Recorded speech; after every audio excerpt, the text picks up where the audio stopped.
हर Mahadev mummy, हर हर महादेव बेटा, हर हर। अरे पापा सुबह सुबह बीड़ी लेके बैठ गए। बेटा वो लेट्रिन नहीं होता है ना। आपको मालूम है ये सेहत के लिए कितना हानिकारक है। पापा छोड़ दीजिए। बेटा हमको कुछ नहीं होगा। तुम्हारे भोला बाबा भी तो पीते हैं। शिव जी ने तो समुद्र मंथन के दौरान निकले विष को भी पिया था। अपने पापा को विष पीने के लिए कह रही है? अरे नहीं पापा, अब बस नशा छोड़ दीजिए। शिव जी गांजा चिलम इसलिए पीते हैं क्योंकि जब उन्होंने विष ग्रहण किया था पूरी सृष्टि की रक्षा करने के लिए, तब उन्हें बहुत गर्मी लगने लगी थी। इसलिए वो गांजा चिलम पीते हैं क्योंकि उन दोनों चीजों से उन्हें ठंडा लगता है। इसलिए लोग उन पर धतूरा, बेलपत्र और कच्चा दूध चढ़ाते, समझे? अच्छा, एक तुम कमाई कूलर चलाओ, गर्मी फील कर रही है। ये नहीं सुधरेंगे। काहे तू इंकरा से बहस करा तारू? जा बाबा धाम जाके तैयारी करा। जी माँ। हे महादेव, बस आपन आशीर्वाद दी बच्ची पे हमेशा बनाए रखिए। काहे कि जब से पैदा हुई है ना, आपकी भक्ति में पागल रहती है, दिन भर आपके पूजा में लीन रहती है। और जरा इन पे भी ध्यान दे लीजिएगा, ये भी बड़ा लीन रहते हैं पर नशा में। जा हम भी बाबा धाम जाए के तैयारी कर लेते हैं, तनी मदद कर देते बेटी की। तका लगलवा लेटरिन की ना लगलवा, जा ना जाके हगा, कखनी से पादले ह। बाप रे बाप। बोल बाम, चलो बाम, चलो बाम, बोल बाम, बोल बाम, बाबू बोल बाम। माँ की तबीयत लगता है इसी बार खराब होने की। बोल बाम, बोल बाम, थक गया बाम, बोल बाम। पापा सामने तो पुल टूटा, हम लोग जाएंगे कैसे? अरे बाप रे, इतना दूर से आए, क्या करोगे? किस्मत में यही था हमारे। तो हम लोग नहीं जा पाएंगे बाबा धाम। अब भोले बाबा जाने।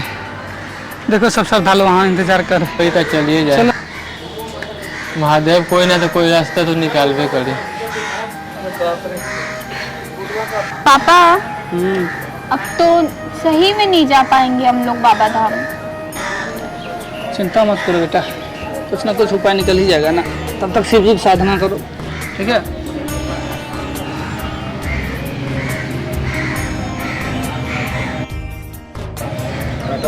पापा पापा ये तो बैठे बैठे ही सो गए, मुझे ही जाना पड़ेगा। हे भगवान जी, मुझे मेरे शिव जी से जल्दी मिला दीजिए। बेटी पानी पिला दो। मैं ये पानी आपको नहीं पिला सकती, ये मेरे शिव जी के लिए है। पिला दो, बहुत प्यासा हूँ, नहीं पिलाओगे तो मर जाऊंगा। मैं नहीं पिला सकती, क्षमा कीजिए मुझे। पिला दो, थोड़ा सा पिला दो। पर अगर मैंने अभी इनको जल नहीं पिलाया, ये तो मर जाएंगे ना। एक काम करती हूँ, ये जल ना मैं उनको पिला देती हूँ, शिव जी को तो बाद में भी पिला दूंगी, ठीक है? बाबा आप पी लो।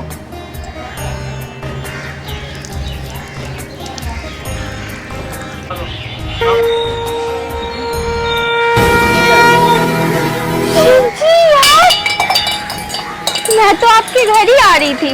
मांगो, क्या वरदान मांगो? मुझे कुछ नहीं चाहिए, आप बस मुझे इतना बताइए कि इंसान इस धरती पर कैसे आते हैं और इस धरती से वापस कैसे जाते हैं। ये सृष्टि के खिलाफ और ये विधि का विधान भी है, तो मैं तुम्हें ये नहीं बता सकता। तब मुझे कुछ नहीं चाहिए। प्रणाम मेरे भोले बाबा।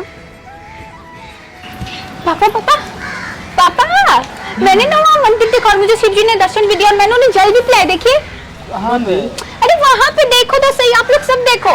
कहाँ पे मंदिर देखे? बेटा तुम थक गए हो। तो था। कहाँ कोई मैंने मंदिर है? सच में शिव जी को जल पिलाया। अभी आराम करो बेटा। कोई मंदिर नहीं हुआ। अरे तुम थक अच्छा, गई कोई होगी बेटा तो थक इसलिए गया आपको थोड़ा लग रहा होगा। चलो वहाँ मंदिर था। हमको लगता है अब घर निकलना चाहिए हम लोगों को, इंतजार करके कुछ नहीं। चले ठीक है, चलिए आप लोग निकलिए। सुनिए चल। और कह रहे कि हम जा रहे शिव जी की पूजा करने, ठीक है? जब से आई है तब से शिव जी की भक्ति में लीन रहती है।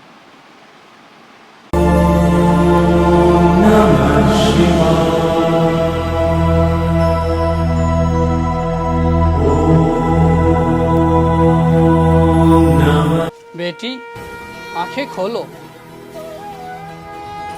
शिव जी आप यहाँ। और मांगो, क्या चाहिए तुम बचपन से मेरी पूजा करती आ रही हो लेकिन मांगती कुछ नहीं। आज मांगो, क्या चाहिए तुम? मुझे कुछ नहीं चाहिए, बस मुझे एक वरदान चाहिए कि लोग ऊपर से नीचे कैसे आते हैं इस धरती पर और वापस कैसे जाते हैं। बस मुझे इतना ही जानना है। ठीक है, मैं ये वरदान तुम्हें दूंगा, परंतु मेरी एक शर्त है। अगर इस वरदान के बारे में तुमने किसी से भी कहा, उसी क्षण तुम पत्थर की मूर्त बन जाओगे। जी भोलेनाथ। देखो, अगर तुम्हें जानना है कि इंसान धरती पर कैसे आते हैं और कैसे धरती से वापस जाते हैं, तो अगर किसी की मृत्यु होती है, उस क्षण तुम मेरा ध्यान लगाना, तुम्हें सब कुछ दिख जाएगा। प्रणाम।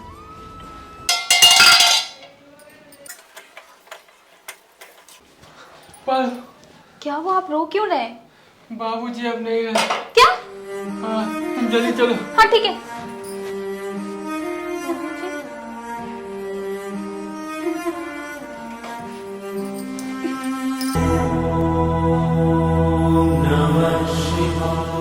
बाबूजी।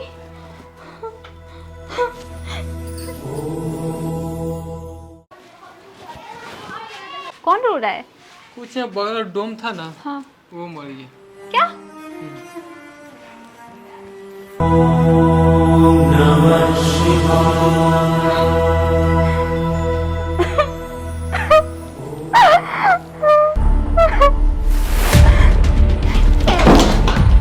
क्या हुआ?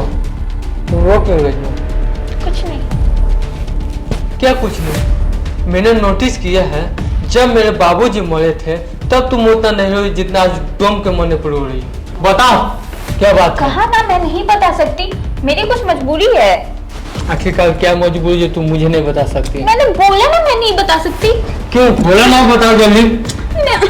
ठीक है मैं बता रही हूँ। सुनिए, आपको मालूम है ना कि मैं बचपन से शिव जी की पूजा करते आ रही हूँ। हाँ तो मैंने उनसे वरदान मांगा था कि लोग ऊपर से इस धरती पर कैसे आते हैं और वापस इस धरती से कैसे जाते हैं। और एक बात और सुन लीजिए। हाँ, मैं जो भी बताऊंगी ना उसके बाद मैं पत्थर की मूर्त बन जाऊंगी। चुप, बहानाबाजी बंद कर। और उस डोम के साथ कब से चक्कर चल रहा था? छी, आप मुझ पर शक कर रहे हैं? शिव जी ने मुझसे कहा था कि अगर किसी की मृत्यु हो तो तुम मेरी साधना में बैठ जाना, तुमको सब कुछ पता चल जाएगा कि लोग ऊपर से इस धरती पर कैसे आते हैं और इस धरती से वापस ऊपर कैसे जाते हैं। तो मैंने सिर्फ वही किया।